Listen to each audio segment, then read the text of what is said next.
نحمده ونصلي على رسوله الكريم أما بعد فأعوذ بالله من الشيطان الرجيم بسم الله الرحمن الرحيم قل إن كنتم تحبون الله فاتبعوني يحببكم الله ويغفر لكم ذنوبكم والله غفور رحيم. وقال النبي صلى الله عليه وسلم لا يؤمن أحدكم حتى أكون أحب إليه من والده وولده والناس أجمعين. وقال النبي صلى الله عليه وسلم من أحب سنتي فقد أحبني ومن أحبني كان معي في الجنة. All the praises are due to Allah, who is the creator of all of all creations. We send blessings and salutations upon our messenger, Prophet Muhammad sallallahu alaihi wasallam. The honorable guests, prominent scholars and respected teachers, and my dear brothers and friends, I welcome all of you with the Islamic greeting. Assalamu alaikum wa rahmatullahi wa barakatuh. First of all, I would like to thank the authority and the chairman of this program for organizing such an amazing program. This kind of program will increase our communication skills, will increase our capability to preach the religion, will increase our spread Islam all around the world. I will thank the authority and the chairman of this program for selecting me and giving me the opportunity to speak about love for the Muhammad sallallahu alaihi wasallam. সম্মানিত উপস্থিতি, মাদ্রাসাতুল ইমামা কর্তৃক আজকের এই সেমিনারের সম্মানিত সভাপতি, বিদগ্ধ পরিচালক, আমার সামনে উপবিষ্ট দূর দূরান্ত থেকে আগত এলএলপি পেশু ছাত্র ভাইরা, সকলকে জানাই আন্তরিক শুভেচ্ছা ও অভিনন্দন। আজকে আমার আলোচ্য বিষয় হচ্ছে রাসূল সাল্লাল্লাহু আলাইহি সাল্লামের প্রতি ভালোবাসা।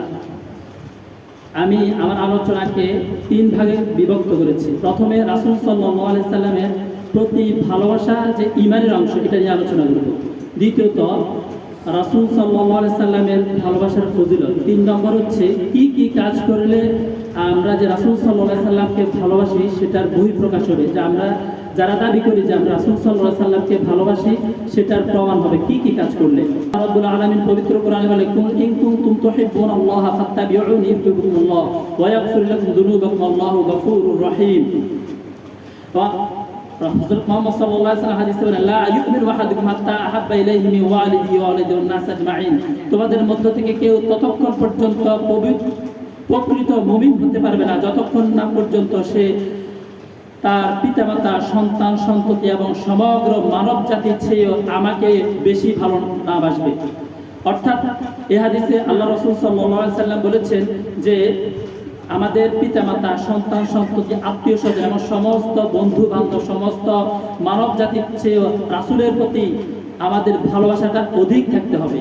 আরেকটা হাদিসে হযরত আব্দুল্লাহ ইবনে হিশাম রাদিয়াল্লাহু তাআলা আনহু থেকে বর্ণিত, সেই হাদিসে আছে যে আমাদের জানের চেয়েও রাসূল সাল্লাল্লাহু আলাইহি সাল্লামকে আমাদেরকে বেশি ভালোবাসতে হবে। আব্দুল্লাহ ইবনে হিশাম রাদিয়াল্লাহু তাআলা আনহু বলেন যে আমরা একদা রাসূল সাল্লাল্লাহু আলাইহি সাল্লামের সাথে একসাথে হাঁটছিলাম। রাসূল সাল্লাল্লাহু আলাইহি সাল্লাম হযরত ওমর রাদিয়াল্লাহু তাআলার হাত ধরা অবস্থায় ছিলেন। হযরত ওমর রাদিয়াল্লাহু তাআলা হঠাৎ বললেন, ইয়া রাসূলুল্লাহ, আমি আমার জান ছাড়া আপনাকে আমার জানের চাইতে বেশি ভালোবাসি না। আমি আমার জান ছাড়া আপনাকে সব চাইতে বেশি ভালোবাসি না, আমার জানের চেয়ে আপনাকে বেশি ভালোবাসি না। তখন আল্লাহ রাসূল সাল্লাল্লাহু আলাইহি সাল্লাম বললেন, তোমার হবে না, অর্থাৎ তোমার ঈমান পরিপূর্ণ হয় নাই। এই কথা বলার পরে হযরত ওমর রাদিয়াল্লাহু তাআলা কিছুক্ষণ চুপ থাকার পরে তিনার মনকে নিজেকে রাসূল সাল্লাল্লাহু আলাইহি সাল্লামকে নিজের জানের চেয়ে বেশি ভালোবাসবেন এই হিসেবে তিনি নিজেকে প্রস্তুত করে নিয়েছেন।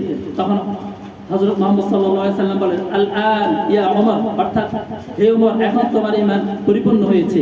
এই হাদিস দ্বারা আমরা দেখতে পাই, বুঝতে পারি যে আমাদেরকে আমাদের জানের চেয়েও রাসূল সাল্লাল্লাহু আলাইহি সাল্লামকে বেশি ভালোবাসতে হবে।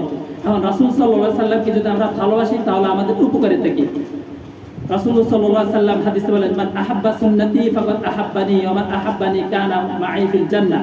যে আমার সুন্নতকে ভালোবাসলো, যে আমার আদর্শকে ভালোবাসলো, সে আমাকেই ভালোবাসলো, এবং যে আমাকে ভালোবাসবে সে আমার সাথে জান্নাতে প্রবেশ করবে। অর্থাৎ কেউ যদি রাসূল সাল্লাল্লাহু আলাইহি সাল্লামের সুন্নতে অনুসরণ করে তাহলে সে রাসূল সাল্লাল্লাহু আলাইহি সাল্লামকে মহব্বত করলো, আর যে রাসূল সাল্লাল্লাহু আলাইহি সাল্লামকে মহব্বত করলো সে রাসূল সাল্লাল্লাহু আলাইহি সাল্লামের সাথে একসাথে জান্নাতে থাকতে পারবে। তাহলে রাসূল সাল্লাল্লাহু আলাইহি সাল্লামকে কেউ ভালোবাসলে রাসূল সাল্লাল্লাহু আলাইহি সাল্লামের সাথে একসাথে জান্নাতে থাকার তার কি গ্যারান্টি দেওয়া আছে।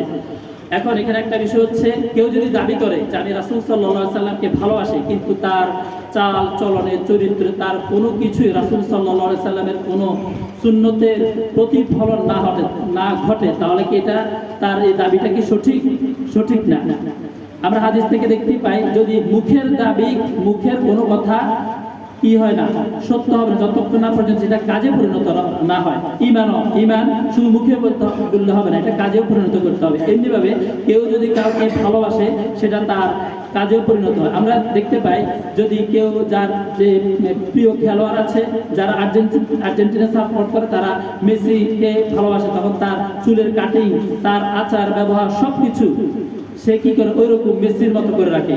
তাহলে যে যাকে ভালোবাসে সে তার সবকিছু অনুকরণ করে। তাহলে আমরা যদি রাসূলকে ভালোবাসি, তাহলে আমাদের প্রতিটা ক্ষেত্রে, প্রতিটা পদে পদে, প্রতিটা আমাদের পারিবারিক ক্ষেত্রে, সামাজিক ক্ষেত্রে, আমাদের সর্বক্ষেত্রে রাসূলের অনুসরণ আমাদের জন্য অতীব জরুরি। এবং আমরা নিজেদের মধ্যে যদি রাসূল সাল্লাল্লাহু আলাইহি সাল্লামের আদর্শ, রাসূল সাল্লাল্লাহু আলাইহি সাল্লামের সুন্নতকে ফিট করতে পারি, তাহলে আমরা রাসূলকে যে ভালোবাসি, এটা এই ভালোবাসার দাবির সত্যতা প্রমাণিত হবে। এখন রাসূল সাল্লাল্লাহু আলাইহি সাল্লামের যে ভালোবাসা, এটা কিভাবে ভালোবাসা যায়? রাসূল সাল্লাল্লাহু আলাইহি সাল্লামের ভালোবাসার মধ্যে একটা হচ্ছে যে রাসূল সাল্লাল্লাহু আলাইহি সাল্লামের সাহাবীদেরকেও ভালোবাসা। রাসূল সাল্লাল্লাহু আলাইহি সাল্লামকে, সাহাবীদেরকে যারা ভালোবাসে, তারা পক্ষান্তরে রাসূল সাল্লাল্লাহু আলাইহি সাল্লামকে ভালোবাসে। রাসূল সাল্লাল্লাহু আলাইহি সাল্লামের পরিবারবর্গ, উম্মাহাতুল মুমিনিন, রাসূল সাল্লাল্লাহু আলাইহি সাল্লামের সন্তান সন্ততি, এবং তাদেরকে ভালোবাসা, তাদের প্রতি ভালো ধারণা রাখা, এটাও রাসূল সাল্লাল্লাহু আলাইহি সাল্লামের ভালোবাসার বহিঃপ্রকাশ। এখন আরেকটা কথা হচ্ছে, রাসূল আল্লাহ এবং আল্লাহ রাসূল সাল্লাল্লাহু আলাইহি ওয়াসাল্লাম যারা বিদ্বেষ, অর্থাৎ শাতেমে রাসূলদের প্রতি আমাদের বিদ্বেষ পোষণ করা, এটাও রাসূল সাল্লাল্লাহু আলাইহি ওয়াসাল্লামের ভালোবাসার একটা বহিঃপ্রকাশ। এক্ষেত্রে একটি ঘটনা, প্রসিদ্ধ ঘটনা, ব্রিটিশ আমলে আলিমউদ্দিন নামের এক রাজমিস্ত্রি ঘটনা। ব্রিটিশ আমলে রঙ্গিয়ের রাসূল নামে একটা হিন্দু একটা লেখক একটা কবিতা লিখেছে। এই কবিতার তখন তো ইংরেজদের শাসন ছিল, ইংরেজদের শাসনে মুসলমানরা